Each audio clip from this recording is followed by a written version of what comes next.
Hi friends, welcome to my channel. Today recipe சூப்பரான டேஸ்டியான hotel style Gopi Manchurian. அதுவும் வீட்லயே ஈஸியாக எப்படி செய்கிறதுன்னு பார்க்கலாம். சேனலை அதுக்கு முன்னாடி மறக்காமல் சப்ஸ்கிரைப் பண்ணுங்கள், பெல் ஐக்கானை கிளிக் பண்ணுங்கள், ஆல் என்ற ஆப்ஷனை எனேபிள் பண்ணுங்கள்.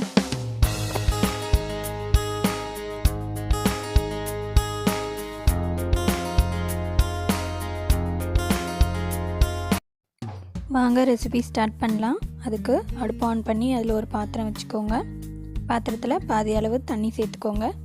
தண்ணி ஒரு 5 நிமிஷம் பாயில் ஆனதும் அதில் அரை ஸ்பூன் மஞ்சள் தூள் சேர்த்து கலந்து விட்டுக்கோங்க. இப்போது நறுக்கி வச்சுருக்க காலிஃப்ளவரை சேர்த்துக்கலாம். இன்றைக்கி ஒரு முழு காலிஃப்ளவர் நான் எடுத்துருக்கேன்.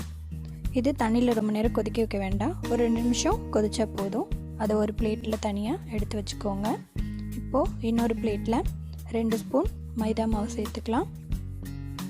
கூடவே 2 ஸ்பூன் கார்ன்ஃப்ளவர் சேர்த்துக்கலாம். அடுத்து 1 ஸ்பூன் அரிசி மாவு சேர்த்துக்கோங்க. இப்போது 1 ஸ்பூன் இஞ்சி பூண்டு பேஸ்ட் சேர்த்துக்கலாம். அடுத்து 1 ஸ்பூன் உப்பு சேர்த்துக்கோங்க. உப்பு உங்களுக்கு தேவையான அளவு சேர்த்துக்கோங்க. இப்போது 1 ஸ்பூன் ரெட் சில்லி பவுடர் சேர்த்துக்கோங்க. வெறும் மிளகாத்தூள் தான் சேர்த்துருக்கேன்.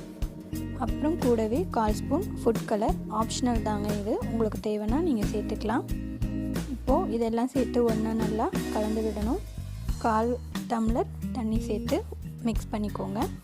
இப்போ எடுத்து வச்சுருக்க காலிஃப்ளவரை சேர்த்து இதெல்லாம் நல்லா மிக்ஸ் ஆகணும். ரெடி பண்ணியிருக்க கோட்டிங் காலிஃப்ளவர் மேலே நல்லா மிக்ஸ் ஆகணும். பாருங்கள், ரெடி ஆகிடுச்சு. இப்போது கடாயில் ஆயில் சேர்த்து காலிஃப்ளவரை நல்லா பொரித்து எடுத்துக்கலாம். நல்லா கிறிஸ்பியாக பொரித்து எடுத்துக்கோங்க. பாருங்கள், இதை அப்படியே சாப்பிடவே நல்லா சூப்பராக டேஸ்ட்டாக இருந்தது. இப்போது கிரேவிக்கு தேவையான பொருட்கள் பார்க்கலாம். 2 வெங்காயம், 10லேருந்து 15 பல் பூண்டு பொடி பொடியாக நறுக்கிக்கோங்க. பாதி அளவு கேப்சிகம், அவ்வளோதாங்க. இப்போ கடாய் வச்சு அதில் 2 ஸ்பூன் எண்ணெய் சேர்த்து எண்ணெய் சூடானதும் நறுக்கி வச்சுருக்க பூண்டு சேர்த்துக்கலாம். பூண்டு கொஞ்சம் பொரிஞ்சதும் அதில் வெங்காயம் சேர்த்துக்கலாம். வெங்காயம் ஓரளவு வதங்கினா போதும், பொன்னிறமாக வதங்க வேண்டாம். அடுத்து இதுலேயும் அரை ஸ்பூன் உப்பு சேர்த்துக்கலாம். நறுக்கி வச்சுருக்க கேப்சிகம் சேர்த்துக்கலாம். கேப்சிகம் ஃப்ரை ஆனதும் அதில் 1 spoon red chilli paste, 1 spoon tomato ketchup, 1 spoon vinegar,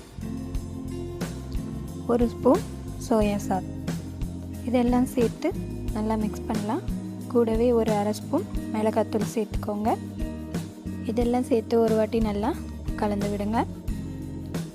இப்போது 1 ஸ்பூன் கார்ன்ஃப்ளவர் எடுத்து அரை கப்பு தண்ணியில் கரைச்சி வச்சுருக்கேன், அதையும் சேர்த்துக்கலாம். இதெல்லாம் சேர்த்து ஒரு வாட்டி நல்லா கலந்து விட்டுக்கோங்க. அரை ஸ்பூன் ஃபுட் கலர் சேர்த்துக்கலாம். இதுவும் ஆப்ஷனல் தான், வேணும்னா சேர்த்துக்கோங்க, வேணான்னா ஸ்கிப் பண்ணிவிடுங்க. இது 2 நிமிஷம் கொதிச்சதும் நாம் ஃப்ரை பண்ணி வச்சுருக்க காலிஃப்ளவரை சேர்த்துக்கலாம். இதெல்லாம் சேர்த்து மறுபடிக்கும் ஒரு வாட்டி நல்லா மிக்ஸ் பண்ணி விடணும். அவ்வளோதாங்க, நம்மளுடைய சூப்பரான டேஸ்டியான கோபி மஞ்சூரியன் தயாராகிடுச்சு. கார்னிஷிங்காக நான் இன்றைக்கி கொரியாண்டர் தான் சேர்த்துருக்கேன். நீங்கள் வேணும்னா வெங்காயத்தால் சேர்த்துக்கலாம். அவ்வளோதாங்க, ரெசிபி தயார். நீங்களும் இதை ட்ரை பண்ணி பார்த்துட்டு உங்கள் கமெண்ட்ஸை சொல்லுங்கள். பூரி, சப்பாத்தி, தோசை எது கூட வேணாலும் சாப்பிடலாம், சூப்பராக இருக்கும். மறக்காமல் சேனலை சப்ஸ்கிரைப் பண்ணுங்கள், லைக் பண்ணுங்கள், கமெண்ட் பண்ணுங்கள்.